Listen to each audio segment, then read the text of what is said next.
আমার মনে হয় আমাদের জীবনে সবচেয়ে বড় ভুল হলো আমরা আমাদের মহান রব আল্লাহকে চিনতে পারিনি। কারণ আছে, কথাটা এমনি এমনি বলি নাই। কারণ আল্লাহ মোট ভালোবাসাকে 100টা ভাগ করছেন।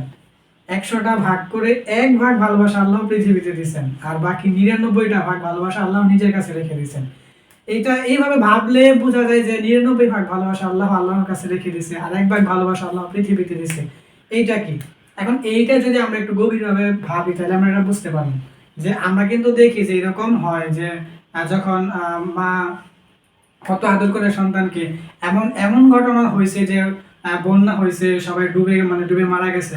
তখন মা কি করছেন যে তার সন্তানকে হাতের মধ্যে রাইখা এইভাবে হাত উপরে দিয়ে উনি পানির নিচে ডুবে মারা গেছে, কিন্তু সন্তানকে উপরে রাইখা বাঁচায় রাখছে। এটা কি সন্তানের প্রতি মায়ের ভালোবাসা? পরে মা কি করে নিজে না খাইয়া সন্তানকে খাওয়ায়, এগুলো কি সন্তানের প্রতি ভালোবাসা? তাহলে এই 1 ভাগ ভালোবাসা যে আল্লাহ দুনিয়ার মধ্যে দিয়েছে, এইটা কিন্তু উনি শুধু ওই একজন মাকে দেয় নাই। এই 1 ভাগ ভালোবাসার সিটে ফোটা পাইছে মা। এই 1 ভাগ ভালোবাসার সিটে ফোটা পাইয়ে মা কি করে যে নিজে না খাইয়া তার সন্তানকে খাওয়ায়, এবং কি করে নিজের চেয়ে বেশি তার সন্তানকে ভালোবাসে। বাবা সন্তানদের ভালোর জন্য সারা জীবন কাজ করে যায়। এই 1 ভাগ ভালোবাসার সিটে ফোটা পাইয়া, এই 1 ভাগ ভালোবাসার সিটে ফোটা কিন্তু আমিও পাইছি। এমনও হয়, আমরা এমনও ঘটনা শুনি যে একটা ছেলে একটা মেয়েকে খুব খুব ভালোবাসে, তো যখন ওই মেয়ে ধোঁকা দেয় বা প্রতারণা করে, তখন ওই ছেলে কষ্ট পাইতে পাইতে কি মারা যায়। ওই ছেলেটা কি মনে করে যে এই যে আমি আমার ভালোবাসা মানুষকে পাই নাই, তাকে ছাড়া হয়তো আমার বাঁচা সম্ভব না, তাই ওই ছেলে কি মারা যায়। ওই মেয়ের প্রতি এত ভালোবাসা। আবার এমনও ঘটনা হয় যে মেয়ে কোনো ছেলেকে ভালোবাসে, তো ছেলে ধোঁকা দিলে বা প্রতারণা করলে ওই মেয়েও কি মনে করে যে ওই ছেলেকে আমি পাই নাই, তো ওই ছেলেকে আমি আমার জীবনের চেয়ে বেশি ভালোবাসি, ওই ছেলেকে না পেলে আমার জীবনে কোনো মানে নেই, তাহলে ওই মেয়েও মারা যায়।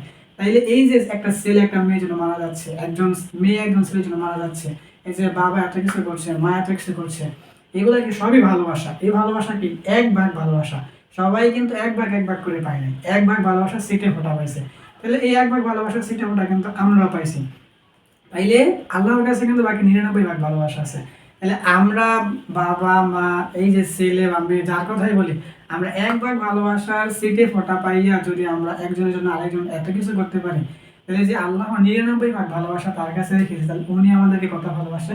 তাহলে আমাদের এটা হচ্ছে জীবনের সবচেয়ে বড় ব্যর্থতা যে আমরা আমাদের আল্লাহকেই ভুলে গেছি। আর আল্লাহ কিন্তু আমাদেরকে এইভাবে বলে, আমরা তো শুনতে পারি না, আল্লাহ আমাদেরকে বলে কিন্তু যে এই পৃথিবীর মধ্যে বা এই মহাবিশ্বের মধ্যে যত কিছু আছে সব কিছু কিন্তু আমি শুধু বলছি হয়ে গেছে। যে পৃথিবীর মধ্যে আসমান জমিন পাহাড় পর্বত বড় বড় সাগর এমনকি সম্মানিত ফেরেশতা জিন সব কিছুকে আমি বলছি হয়ে গেছে, এটা আল্লাহ আমাদেরকে বলে। কিন্তু তোমাদের বান্দাদেরকে কিন্তু আমি বললে তোমরা হয়ে গেছো বিষয়টা এমন না। আমি তোমাদেরকে অতি স্নেহ অতি মমতা অতি ভালোবাসা দিয়ে নিজের হাতে তৈরি করেছি। তাহলে এই মহাবিশ্বের মধ্যে যত কিছু আছে, এই এই সব কিছুর মধ্যে শুধু আমরা মানুষকে আল্লাহ কি নিজের হাতে তৈরি করছে। আর বাকি যা কিছু আছে মহাবিশ্বের মধ্যে আসমান জমিন পাহাড় পর্বত এগুলা সব আল্লাহ কি বলছেন হয়ে গেছে। তাহলে আল্লাহ কিন্তু আমাদেরকে বলেন এই যে মহাবিশ্বের মধ্যে সব কিছু আছে, এই সব কিছু আমি হয়ে গেছে, তাহলে ওইগুলোর প্রতি আমার ভালোবাসা কেমন? আর তোমাদেরকে আমি নিজের হাতে স্নেহ করে মমতা করে তোমাদেরকে বানাই রাখবো, তোমাদেরকে আমি কতটা ভালোবাসি। তো আমি কি যোগ্য না তোমাদের সেজদা পাওয়ার, বা আমি কি যোগ্য না তোমাদের ইবাদত পাওয়ার? আমি কি এতই পর হয়ে গেলাম? এগুলো কিন্তু আল্লাহ আমাদেরকে বলেন। যখন আমাদের পৃথিবীর মধ্যে এমন অনেক মানুষ আছে যে বছরে একবার ফজরের নামাজ পড়ে না, বছরে একবার করে নামাজই পড়ে না, তখন কিন্তু আল্লাহ আমাদেরকে এইভাবে বলে যে হায় বান্দা, তুমি কি আর কখনো নামাজ পড়বে না? তুমি কি আর কখনো ভালো হইবা না? তুমি কি আর কখনো হেদায়েতের পথে আসবে না? বা তুমি কি কখনো আমার কাছে মাফ চাইবে না? কারণ শয়তান যখন বলছিল যে আল্লাহকে যে বান্দাকে ধোঁকা দিয়ে জাহান্নামে নিয়ে যাবে, তখন কিন্তু আল্লাহ বলছিল যে আমার বান্দা সারা জীবন পাপ করে গেলে কি একবার যদি আমার বান্দা মন থেকে তওবা করে, তাহলে আমি কি করতে পারি, তার জীবনের সমস্ত গুনাহ মাফ করবই, এবং তার পূর্বে যত গুনাহ ছিল ওই গুনাহকে আমি নেকি দ্বারা পূরণ করে দেবো। তাহলে এত ভালোবাসার পরেও আমি কি যোগ্য না তোমাদের সেজদা পাওয়ার, বা এত ভালোবাসার পরেও আমি কি যোগ্য না তোমাদের ইবাদত পাওয়ার? এগুলো কিন্তু আল্লাহ আমাদেরকে বলেন, কিন্তু আমরা শুনি না।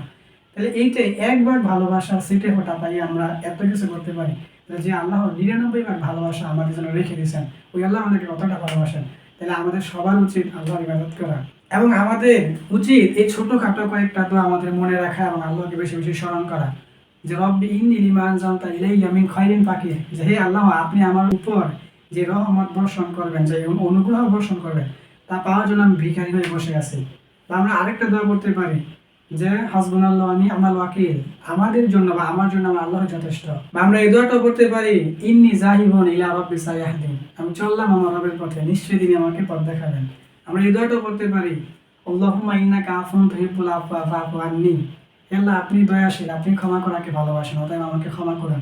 তাহলে এই যে আমরা প্রতি মুহূর্তে এটা বিশ্বাস করবো আল্লাহ আমাদেরকে দেখতেছেন, আল্লাহ আমাদের সঙ্গে আছেন, এবং আমরা আমাদেরকে যতটা ভালোবাসি তার চেয়ে বেশি আমাদেরকে ভালোবাসেন আমাদের আল্লাহ।